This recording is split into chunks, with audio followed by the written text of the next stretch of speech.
Un'altra industria tradizionale della Sardegna si sta rinnovando, quella del sughero.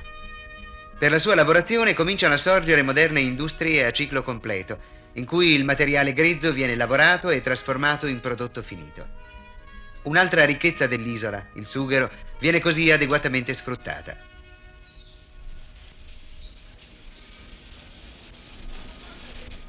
Quando è stata rinnovata questa azienda? È dal 56 che abbiamo iniziato la produzione dei turaccioli in grande stile. E fino ad oggi abbiamo raddoppiato gli operai. Operai naturalmente sardi, e sardi anche i dirigenti, i principali. Quanti operai impiegate attualmente? Attualmente sono esattamente 136 occupati. Questo numero aumenterà? Ne potremo occupare anche di più, forse raddoppiare in un paio d'anni. Le industrie tipiche della Sardegna, i caseifici, i sugherifici, hanno oggi buone prospettive di sviluppo. I sardi, dopo essere stati per secoli pastori o agricoltori, cominciano a diventare operai, lavoratori dell'industria.